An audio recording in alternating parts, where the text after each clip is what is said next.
আমরাঘাটে নতুন সেতু মুখ্যমন্ত্রীর ঘোষণার পর পুরনো সেতু সংস্কারের কাজ নিয়ে বিরূপ প্রতিক্রিয়া। কাজ বন্ধ করে দিলেন স্থানীয়রা।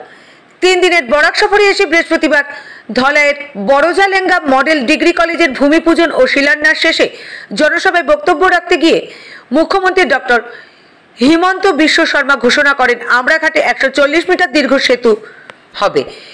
এদিকে মুখ্যমন্ত্রীর ঘোষণা 24 ঘন্টার মধ্যে শুক্রবার আমরাঘাটে সোনাই নদীর ওপরে থাকা 45 বছর পুরনো সেতু সংস্কারের কাজ আরম্ভ করে পূর্ত বিভাগ। আর এতে এলাকার জনসাধারণের মধ্যে বিরূপ প্রতিক্রিয়া সৃষ্টি হয়। এদিন সকালে সেতু নিয়ে যানবাহন চলাচল বন্ধ করে সংস্কারের কাজ শুরু হলে কাজ বন্ধ করে দেন স্থানীয়রা। তাদের বক্তব্য, নতুন সেতু আগে নির্মাণ করা হোক, পরে এটি সংস্কার হবে। এদিকে কাজ বন্ধ করা হলেও আমরাঘাটে এসে জনসাধারণের সঙ্গে কথা বলেন পূর্ত বিভাগের ধলাই সোনাই ডিভিশনের কনিষ্ঠ বাস্তুকার ঋতুরাজ দাস ও এসও ইমদাদ লস্কর।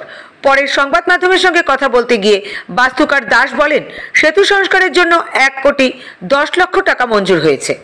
কত টাকার কাজ আছে বা কাজটা কিভাবে পাবলিকে জানি লাগবে, তাই কইছেন তার কাছে এই ধরনের কোনো গাইডলাইনও নাই যে তাই কেন স্পেসিফিকেশনটা লাগাইতা। তাই যেটা কইছই আমার কইছেন গাইডলাইন যদি থাকে আমি তাই দেখাইতাম।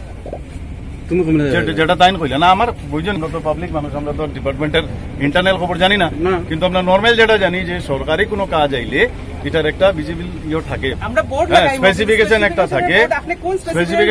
থাকে, যে এত টাকার কাজ এটা হইতে পারে। তো আমরা 1,10 লাখ টাকা টেন্ডার হয়েছে, তো এখন আমরা এটা ওয়ারিং কোডটা ঠিক করবো, আর রেলিং গুলা দেখবো, প্লাস যেগুলা গার্ডার আছে, প্লাস যেগুলা নিচে আছে সাবস্ট্রাকচার যেগুলো আছে এগুলা স্ট্রেংথেনিং করা হইব, প্লাস ইপক্সি দেওয়া হইব। আর তো যেগুলা মানে এখন করতে সময় যা যা লাগে আমরা রিপেয়ারিং সব ওইগুলাই ঠিক করা হয়েছে। পাবলিকে কইছে যে তারা মানে নতুন ব্রিজের কথা, নতুন ব্রিজের ইচ্ছে ঠিক আছে, এটা তো আপার ডিপার্টমেন্ট থেকে কইতে লাগবো, কইয়া তারপরে যেটা হয়। এখন এটা তো আমার কাছে এরকম কিচ্ছু নাই, আমি কিচ্ছু কইতে পারি না।